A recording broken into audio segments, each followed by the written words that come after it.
जाम लगाया गया है। मुख्य बाजार से अतिक्रमण हटाने की मांग को लेकर ये प्रदर्शन है।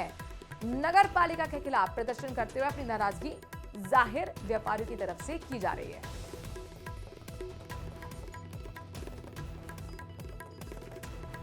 आए दिन हो रहे अतिक्रमण से लंबा चौड़ा जाम हर रोज लग जाता है। व्यापारियों को दिक्कतें होती हैं और इन्हीं तमाम शिकायतों को लेकर सड़कों पर यह प्रदर्शन की तस्वीरें आपके सामने है। नगर पालिका के खिलाफ जोरदार प्रदर्शन करते हुए बूंदी के देह के व्यापारी।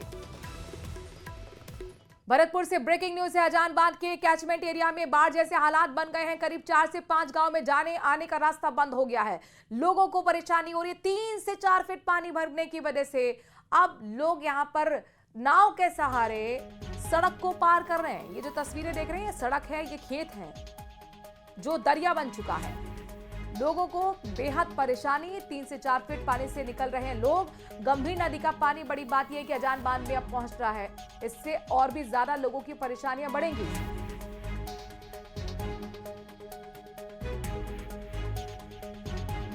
नदी के जरिए जो पानी है वो अजान बांध पहुंच रहा है और ऐसे में कई इलाके ऐसे हैं जो कैचमेंट एरिया में बसे हुए हैं। वहां 4 से 5 गांव का रास्ता पूरी तरह जलमग्न हो गया है। जाने के लिए कोई साधन नहीं है। गांव के लोगों को नाव का सहारा लेना पड़ रहा है। सड़क पर करीब 3 से 4 फीट पानी है। आप ये गांव देखिए, ये गांव कपरौली गांव है जहां पर लोग रहते हैं। करीब 150 की संख्या में लोग रहते हैं और यहाँ पर हालात ऐसे हैं कि कोई भी जाने आने की सुविधा नहीं है। प्रशासन से लोगों ने गुहार लगाई नाव देने के लिए, लेकिन उसके नाम पर एक टूटी सी नाव दी गई जिसमें भी लोग जान जोखिम में डाल करके आ जा रहे हैं। ये गांव की हालत क्या है, क्या कह सकते हैं आप इस गांव के बारे में? 4 ओगल से पानी भरा हुआ है। समस्या, सारी समस्या जो होती है। कैसे आ जा रहे हैं आप? इस नाव से ही आते हैं, नाव भी टूटी हुई है। सड़क पे पानी है, जान जोखिम में डाल के जाते आते हैं सब। कब से ये हालत हो रही है? करीब 1 महीने हो गए। कितने दिन रहती है ये गांव की परेशानी? 3 बार रहती है। 3 महीने। ये जो गांव है कितने घर होंगे, इसमें क्या व्यवस्थाएं रहती है? इस गांव में जनसंख्या करीबन 150 आदमी की जनसंख्या है इसमें। और ये है कि सिर्फ ये है कि चौमासे के बाद ये है कि सिर्फ एक नाव का ही सहारा है जिससे हमारा यातायात आना जाना बाजार का बना रहता है। हम नाव के लिए गए थे। छोटे कलेक्टर साहब, अतिरिक्त कलेक्टर साहब ने हमसे ये कहा था परसों के दिन, शुक्रवार के दिन, कि हमारे पास नाव का कोई इंतजाम नहीं है। ये सिलसिला लगातार अब 3 महीने तक चलेगा क्योंकि पानी जो है वो लगातार 3 महीने तक यहाँ पर चलता है। और भी लोग हमारे साथ मौजूद हैं जिनसे हम बात करेंगे। क्या नाम है आपका? मेरा नाम वैशाल सिंह अवाना है सर। मैं गांव कपरौली का निवासी हूँ। 4 साल पहले माननीय जोगेंद्र सिंह अवाना जी ने इस गांव के लिए 58 लाख रुपया सड़क के लिए दिए थे। अब सड़क के लिए मतलब हर साल इस पे काम होता है, लेकिन इसके प्रशासन ऊंचा नहीं करवा सकता पूरा ना। इस पे मतलब ये है कि डावर करवाई अब तक पूरा नहीं किया है। और अब ये सड़क कितने फीट पानी चल रहा है सड़क पे? सड़क पे 4 फुट पानी तो हो जाएगा। अब तो आने जाने में लोगों को इतनी असुविधा हो रही है कि जिसकी कोई सीमा ही नहीं है। बीमार हो जाए उसका कोई वो नहीं है रखवारा। कई बीमार पड़े हैं, जिनको कोई भी बीमार हो जाए उससे मतलब कई बीमार पड़े हुए हैं। ये टूटी नाव दे रखी है। स्कूल की क्या स्थिति है?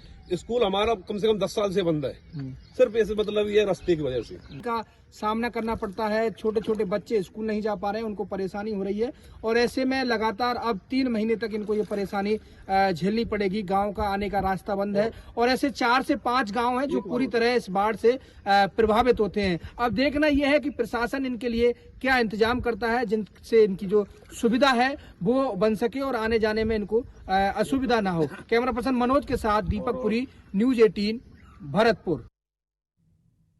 सिरोही के माउंट आबू के मुख्य जल स्रोत लोअर खोदरा बांध आज ओवरफ्लो हो गया है। बांध पर पानी की ज्यादा चल गई है। बांध के ओवरफ्लो होने से सुबह से लोग इस नजारे को देखने के लिए पहुंच रहे हैं। बांध से माउंट आबू की जनता को पानी सप्लाई की जाती है। बांध के भरने से माउंट आबू के लोगों में खुशी की लहर है। 29 फीट की क्षमता वाली नक्की झील पर आज भी पानी की चादर चल रही है, तो वहीं अपर खोदरा बांध मात्र 3 फीट खाली रह गया है। 33 फीट की क्षमता वाले इस बांध में अब तक 30 फीट पानी आ चुका है।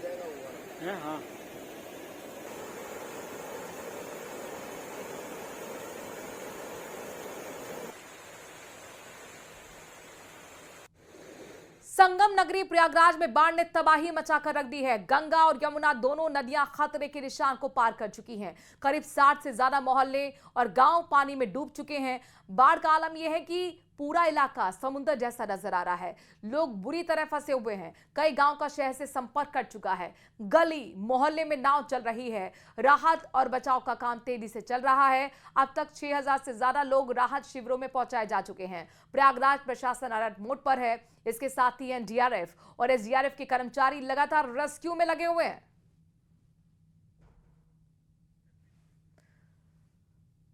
तो प्रयागराज, पटना, चित्रकूट और वाराणसी के साथ देहरादून और बलरामपुर की तस्वीर आपके सामने है। यहाँ पर आप देखिए किस तरह से नॉर्थ इंडिया में बाढ़ जैसे हालात बने हुए हैं। मॉनसून एक्टिव होने के बाद लगातार मूसलाधार बारिश की वजह से सबसे बुरे हालात प्रयागराज में हैं। हालांकि पटना में भी लोगों को रेस्क्यू किया जा रहा है, सुरक्षित जगह पर ले जाया जा रहा है। चित्रकूट जो कि एमपी की तस्वीरें हैं, वहां पर देखिए, चाहे वो वाराणसी हो, देहरादून हो, जहां पर लगातार लैंडस्लाइड है, नदी नाले उफान पर हैं।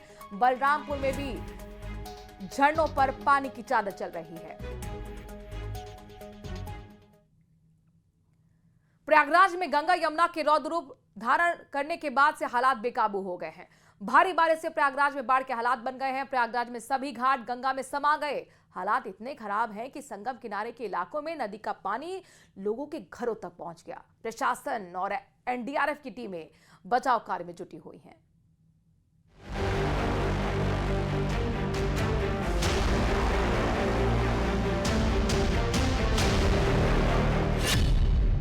पानी में डूबा प्रयागराज।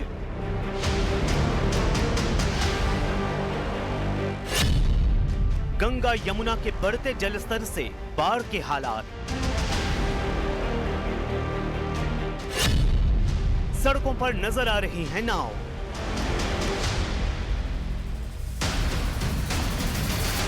प्रयागराज के हालात समझने हैं तो इस तस्वीर को देखिए। बेबस पिता अपने नवजात बच्चे को कैसे पानी के बीच अपने हाथों में उठाकर पानी से बाहर निकालने की कोशिश कर रहा है। आज के दिन अगर आप प्रयागराज जाएंगे तो ऐसी तस्वीरें आपको हर मोहल्ले, हर गली में देखने को मिल जाएंगी। संगम नगरी प्रयागराज इस समय भीषण बाढ़ संकट से जूझ रही है। गंगा और यमुना नदियों का जलस्तर खतरे के निशान को पार कर चुका है, जिससे शहर के 60 से ज्यादा मोहल्ले और गांव जलमग्न हो गए हैं। पूरा इलाका समुद्र जैसा नजर आ रहा है। प्रशासन हाई अलर्ट पर है और राहत और बचाव कार्य तेजी से चल रहे हैं। हर तरफ पानी का राज, डूब रहे हैं तीर्थराज।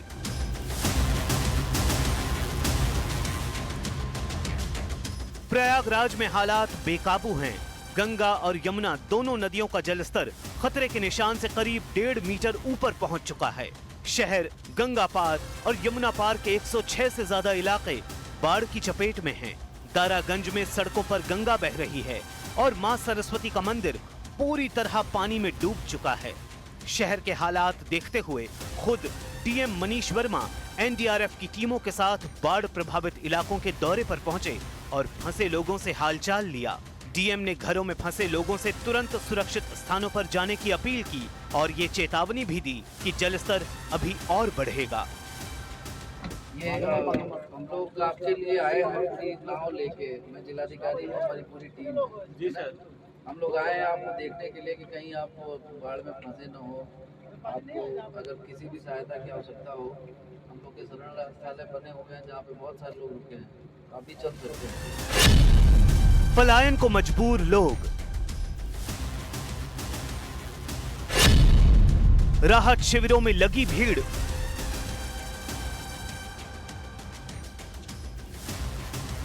शहर में बनाए गए 18 राहत शिविरों में अब तक 7000 से ज्यादा लोग शरण ले चुके हैं। एनडीआरएफ, एसडीआरएफ और जल पुलिस ने मोर्चा संभाल रखा है। प्रयागराज की सड़कों पर अब नावें चल रही हैं। कई मोहल्लों में कमर तक पानी भरा है और लोग पलायन को मजबूर हैं। प्रशासन की तरफ से खाना बांटा जा रहा है और फंसे लोगों को सुरक्षित स्थानों पर पहुंचाया जा रहा है, लेकिन बाढ़ का कहर थमने का नाम नहीं ले रहा है।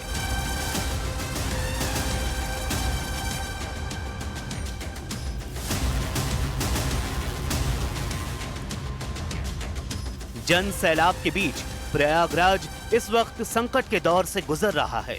कुल मिलाकर उत्तर प्रदेश के 17 जिले बाढ़ की चपेट में हैं और सैलाब का ये सितम बलिया से लेकर कानपुर तक लोगों के लिए चुनौती की वजह बना हुआ है। जयपुर जिले के चौमू इलाके के जाहोता पुलिया के पास एक चलती बाइक में अचानक से आग लग गई। इस दौरान हाईवे पर अफरा तफरी मच गई। शॉर्ट सर्किट से बाइक में आग लगने की बात सामने आई है। आग इतनी भीषण थी कि बाइक पूरी तरह से जलकर राख हो गई। मौके पर पहुंची दमकल की गाड़ी ने आग पर काबू पाया। फिलहाल पुलिस पूरे घटनाक्रम की जांच कर रही है।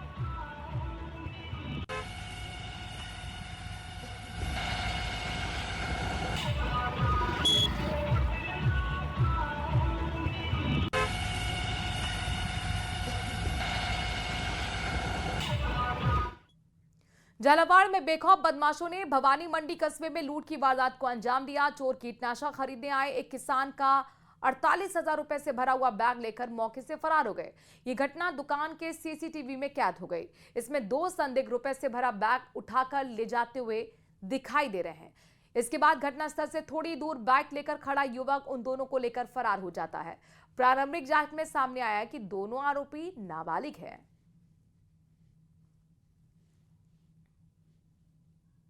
सर मैं गांव से ट्रेन से आया था और सब्जी लेके और वापस मैंने अपने आशीर्वाद वाले सामने से मेरे रिश्तेदार है उससे मैंने पैसे मंगाए थे सिंगरिया से, तो उससे मैंने लेके 2,000 रुपये निकाल के 48,000 रुपये साइड की चेन में रख के और 2,000 रुपये की दवाई वालों को दिए मैंने और वो थैला मैं काउंटर पर रखा नीचे और जैसे मैं पैसे देके और उधर जगह थैले ही नहीं। ये घटना उस समय था।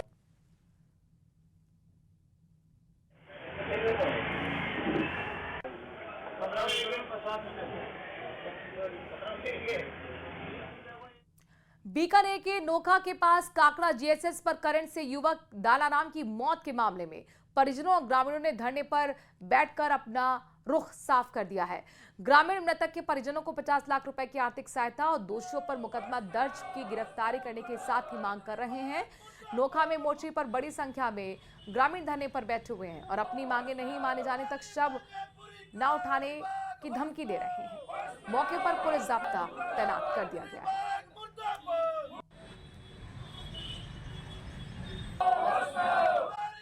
केंद्र भी स्थापित करने की मांग की गई है और मांग को लेकर एबीवीपी के कार्यकर्ताओं ने प्रदर्शन किया है।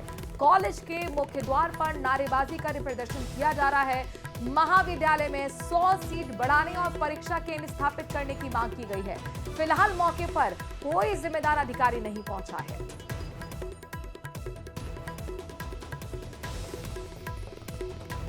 तो एबीवीपी के कार्यकर्ता आपको लगातार धरना प्रदर्शन करते हुए नजर आ रहे होंगे। आखिरकार वजह क्या है समझ लीजिए। चौमेला राजकीय महाविद्यालय की तस्वीरें हैं। सीटें बढ़ाने की मांग की गई है। महाविद्यालय में परीक्षा केंद्र भी स्थापित करने की मांग को लेकर एबीवीपी के कार्यकर्ता प्रदर्शन कर रहे हैं। ये कॉलेज का मुख्य द्वार है जहां पर नारेबाजी कर प्रदर्शन किया जा रहा है। महाविद्यालय में 100 सीट बढ़ाने और परीक्षा केंद्र स्थापित करने की मांग को लेकर ये धरना चल रहा है। बड़ी बात यह है कि अभी तक कोई जिम्मेदार अधिकारी इन छात्रों से बातचीत करने के लिए नहीं पहुंचा। हो सकता है ग्रामीणों ने स्कूल मरम्मत के लिए आए बजट को भी खुर्द-बुर्द कराने का आरोप लगाया। हमारी मांगे पूरी करो, हमारी मांगे पूरी करो, हमारी मांगे पूरी करो, हमारी मांगे पूरी करो। हां बोलिए मेंबर साहब आ गए। ये लोग लगा दिया भाई लोगों। और अब आपको बूंदी ले चलते हैं। देर से ब्रेकिंग न्यूज आपको बताते हैं जहां पर व्यापारियों ने सड़क पर लंबा चौड़ा जाम लगा दिया है। मुख्य बाजार से अतिक्रमण हटाने की मांग को लेकर जाम लगाया गया है। देर नगर पालिका के खिलाफ ये प्रदर्शन किया जा रहा है। तस्वीर आपके सामने जहां पर देखिए जो लोग आपको नजर आ रहे होंगे दरअसल व्यापारी हैं और अपनी बातों को अपनी मांगों को लेकर सड़क पर उतर आए हैं। जाम लगाया गया है। मुख्य बाजार से अतिक्रमण हटाने की मांग को लेकर ये प्रदर्शन है।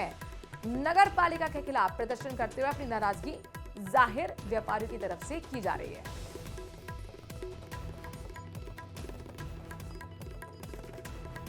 आए दिन हो रहे अतिक्रमण से लंबा चौड़ा जाम हर रोज लग जाता है। व्यापारियों को दिक्कतें होती हैं और इन्हीं तमाम शिकायतों को लेकर सड़कों पर ये प्रदर्शन की तस्वीरें आपके सामने है। नगर पालिका के खिलाफ जोरदार प्रदर्शन करते हुए बूंदी